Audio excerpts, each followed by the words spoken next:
Hello बच्चों, आज हम 9 अक्टूबर 2020 की 10वीं कक्षा की गणित विषय की जो वर्कशीट है हमारे पास 42वें नंबर की, ये वर्कशीट हम आज इस वीडियो में सॉल्व करेंगे। ठीक है, इस वर्कशीट का हमारे पास टॉपिक है वृत्त की स्पर्श रेखा। वृत्त की स्पर्श रेखा, तो वृत्त की स्पर्श रेखा यानी कि जो स्पर्श कर रही है, तो उसको समझने से पहले हम जरा याद कर लेते हैं हमारे पुराने कॉन्सेप्ट को। आपको ध्यान है बच्चों, इस तरह की ये जो आकृति है इसे हम क्या कहते हैं? वृत्त कहते हैं, और आपने ये अपनी पिछली कक्षाओं में भी पढ़ी है। इस वृत्त में ओ क्या है? केंद्र है, और ये जो सी डी है, ये सी डी इस वृत्त की क्या कहलाती है? ये जो रेखाखंड है जीवा। तो इसका मतलब ये हुआ कि पहला जो प्रश्न है उसमें दिए गए चित्र में रेखाखंड सी डी, इसको हम क्या कहते हैं? जीवा कहते हैं। चलिए, बहुत अच्छा। अब आप अपना दूसरा प्रश्न देखिए। वृत्त की त्रिज्या यानी कि ये जो आप केंद्र से अगर वृत्त तक कोई एक रेखा खींचे, तो ठीक है, कोई एक रेखाखंड खींचे वह, तो वृत्त की त्रिज्या, केंद्र यानी कि ओ बिंदु, और वृत्त का कोई भी चाप, ये जो भी हम यहाँ पर बनाते हैं ये सब कहाँ होते हैं? वृत्त के अंतर्भाग यानी कि अंदर स्थित होते हैं, या फिर बहिर्भाग यानी कि बाह्य स्थित होते हैं? तो बिल्कुल ये सब वृत्त के अंदर स्थित होते हैं। इसके बाद आता है वृत्त का व्यास वृत्त की सबसे बड़ी सबसे लंबी क्या होती है? देखो, वृत्त का व्यास यानी कि जैसे ये त्रिज्या है, इस त्रिज्या को आप दुगना कर दो तो ये दुगना हो गई यहाँ तक, तो ये क्या कहलाएगी? ये भी भाई जीवा ही कहलाएगी, है ना। तो जो वृत्त की सबसे बड़ी जीवा होती है वो हमारा क्या कहलाती है? वृत्त का व्यास कहलाती है। तो चलिए, हमने अपने पुराने कॉन्सेप्ट को तो एक बार रिवाइज कर लिया है। अब हम बात करते हैं कि नया क्या कॉन्सेप्ट है हमारे पास। तो इसमें देखिए, यहाँ पर हमारे पास कुछ आकृतियाँ दी हुई है। तो सबसे पहले हम आकृति 1 की बात करते हैं। इसमें क्या है कि रेखाखंड जो है वृत्त के केंद्र से होते हुए वृत्त को 2 बिंदुओं पर छूता है। आप देख पा रहे हैं बेटा कि ये क्या है? वृत्त है, और इस वृत्त में ये क्या है? आपके पास एक रेखाखंड है। अब ये जो रेखाखंड है ये क्या कर रहा है? ओ बिंदु से गुजर रहा है, और उसके साथ साथ ये एक बिंदु ये और एक बिंदु ये, 2 बिंदुओं पर क्या कर रहा है? छू रहा है ना, छू रहा है, उसे काट नहीं रहा है, सिर्फ छू रहा है। तो जब इस प्रकार से आपके पास कोई रेखाखंड होता है तो वह क्या कहलाता है? उस वृत्त का व्यास कहलाता है। ठीक है, अब आकृति नंबर 2 देखिए। इस आकृति 2 में ये तो आपके पास केंद्र बिंदु है, ओ बिंदु, लेकिन ये जो रेखाखंड है क्या ये इस वृत्त को कहीं पर छू रहा है? नहीं छू रहा ना। इसका मतलब ये हुआ कि ये वृत्त का व्यास तो नहीं है। ठीक है, और दूसरी बात, ये वृत्त के अंदर भी नहीं है, ये कहाँ है? बाहर है। तो आप यहाँ पर लिखेंगे इसके लिए कि आकृति 2 में रेखाखंड वृत्त के बाहर स्थित है, और यह वृत्त को कहीं पर भी स्पर्श नहीं करता। स्पर्श यानी कि कहीं पर भी उसको नहीं छू रहा है। अब हम तीसरा जो हमारे पास चित्र है इसको देखते हैं। इस आकृति में हमारे पास ये जो रेखाखंड है ए बी, ये वृत्त के अंदर है या बाहर है?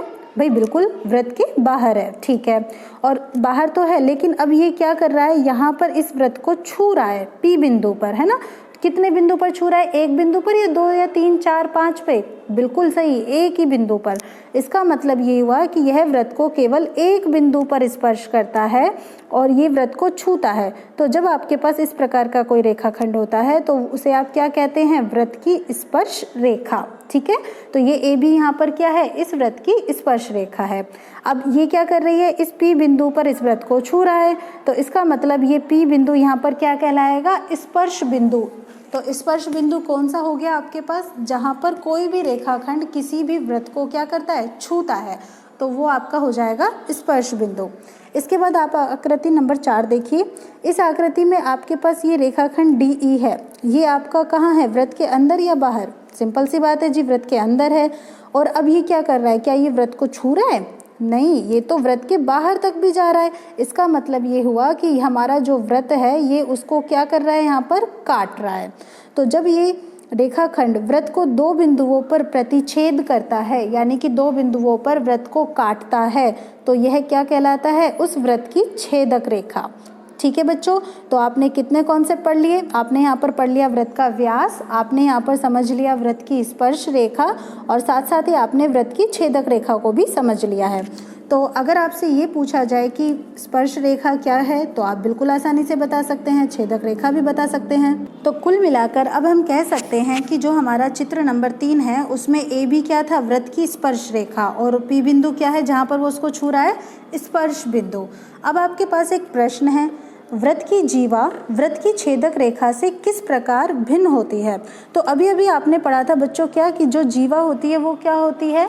वो वृत्त को दो बिंदुओं पर स्पर्श करती है ना, स्पर्श करती है।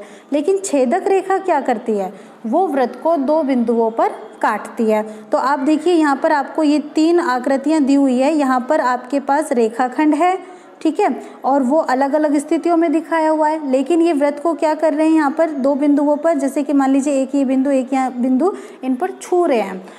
लेकिन अगर हम दूसरी आकृति को देखें जो हमारे पास यहाँ पर ये वाली है, तो ये क्या कर रहे हैं, वृत्त को दो बिंदुओं पर काट रहे हैं। तो इसका मतलब ये सब एग्जाम्पल हमारे पास किसके हो गए हैं, छेदक रेखा के। तो आपको छेदक रेखा और जीवा, इसमें कन्फ्यूज़न क्लियर हो गई है, बिल्कुल क्लियर हो गई है। जो छुएगा वो जीवा और जो काट कर जाएगा यानी कि जो छेद करके जाएगा वो छेदक रेखा। तो चलिए अब हम जरा थोड़ा सा और कंपैरिजन कर लेते हैं इनके बीच में।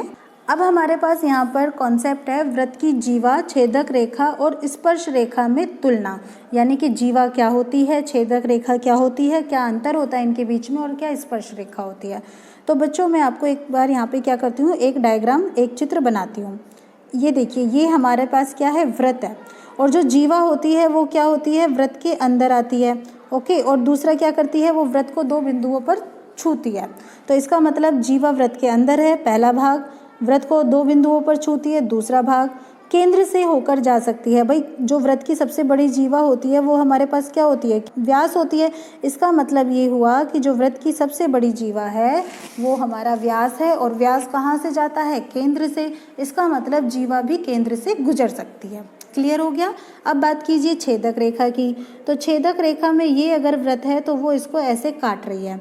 अब ये जरूरी नहीं ना कि यहाँ से काटे या यहाँ से काटे, ये तो बिल्कुल सेंटर पॉइंट यानी कि जो इसका केंद्र होता है वहाँ से भी काट सकती है। तो इसका मतलब ये वृत्त को प्रतिच्छेद करती है।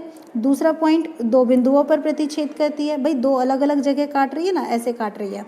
और तीसरा क्या, केंद्र से होकर जा सकती है ये। ठीक है बच्चों, अब आपके पास अंतिम आपके पास कॉन्सेप्ट किसका है, स्पर्श रेखा का। तो स्पर्श रेखा में क्या होता है जी, स्पर्श होता है। किसका होता है, वृत्त का होता है। किसके साथ होता है जी, रेखाखंड के साथ होता है। तो इसका मतलब ये हुआ स्पर्श रेखा कहाँ होगी, वृत्त के बाहर होगी। ठीक है। दूसरी बात, एक ही बिंदु पर छूती है, तो ये हो गया हमारा पास दूसरा कॉन्सेप्ट। तीसरा कि क्या स्पर्श रेखा ये इस वृत्त के केंद्र से पास हो सकती है, केंद्र से बिल्कुल नहीं हो सकती। क्यों, क्योंकि अगर वो केंद्र से पास होगी तो इसका मतलब है कि वो उस वृत्त को काटेगी, तो वो क्या हो जाएगी, छेदक रेखा। इसका मतलब कभी भी यह केंद्र से होकर नहीं जाती है। ये आपका मेन कॉन्सेप्ट है। तो इनकी तुलना के बाद अब हमारे पास कुछ प्रश्न हैं जिनका हमें उत्तर देना है। तो ये जो कॉन्सेप्ट अभी अभी आपने समझे हैं, इसके आधार पर आप पहले खुद ट्राई कीजिए इन प्रश्नों को, फिर उसके बाद देखिए। अब आपके पास यहाँ पर कॉन्सेप्ट है कि वृत्त और वृत्त की स्पर्श रेखा के उभयनिष्ठ बिंदु को क्या कहते हैं। देखो बच्चों, अभी अभी मैंने बनाया था ये वाला जो है, देखो ये क्या था, वृत्त है, ठीक है। और इस वृत्त में ये क्या है, इसकी स्पर्श रेखा। अब ये एक ही बिंदु पर तो छूती है, और इस बिंदु को हम क्या कहते हैं, स्पर्श बिंदु। ठीक है बच्चों, इस बिंदु को हम कहते हैं स्पर्श बिंदु। उभयनिष्ठ, उभयनिष्ठ का मतलब ये दोनों में होता है। ठीक है। अब आपके पास नेक्स्ट प्रश्न देखिए, आप एक वृत्त की कितनी स्पर्श रेखा बना सकते हो। देखो, अगर आपने ये वृत्त बनाया है तो एक स्पर्श रेखा तो आपने ये बना दी, दूसरी आपने ये बना दी, ऐसे ही तीसरी आपने ये ले ली, चौथी आपने ये ले ली। तो भाई आप तो कितनी भी बना सकते हो। तो इसका मतलब अनंत आपका उत्तर होगा, है ना। हम कितनी भी जो स्पर्श रेखा है, हम कितनी भी स्पर्श रेखा बना सकते हैं। अब तीसरा प्रश्न, एक चित्र के द्वारा वृत्त की छेदक रेखा और स्पर्श रेखा में अंतर स्पष्ट कीजिए। तो देखो, ये चित्र भी अभी अभी हमने बनाया। क्या ये हमारे पास क्या है, ये वृत्त है, और इस वृत्त में ये वाली जो हमने रेखा बनाई है, ये रेखाखंड, ये हमारा क्या है, स्पर्श रेखा। और ये हमने अभी अभी समझाने के लिए जो मैंने आपको बनाई थी, ये क्या थी, छेदक रेखा। तो यहाँ पर इस चित्र में आपकी वृत्त की छेदक रेखा भी आ गई है और स्पर्श रेखा भी आ गई है। तो ये कॉन्सेप्ट भी आपका क्लियर।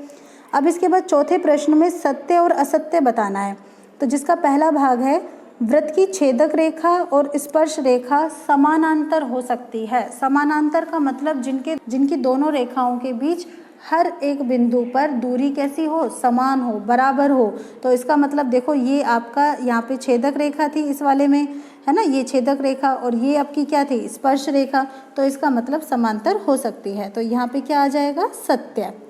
इसके बाद अगला प्रश्न, वृत्त की स्पर्श रेखा वृत्त को दो बिंदुओं पर स्पर्श करती है। अब देखो भाई, आपने बहुत सारे यहाँ पर अभी स्पर्श रेखा खींच के देखी है कि जैसे कि ये वाला वृत्त है, हम इसमें कोई भी एक स्पर्श रेखा का यहाँ पर उदाहरण लेते हैं। मान लीजिए हम इसकी बात कर रहे हैं, ये वृत्त को कितने बिंदुओं पर छू रही है? एक बिंदु पर।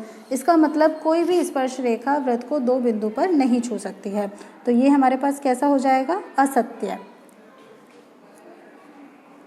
तो इस प्रकार मैंने आपको ये जो वर्कशीट है आपकी ये पूरी अच्छे से सॉल्व करा दी है।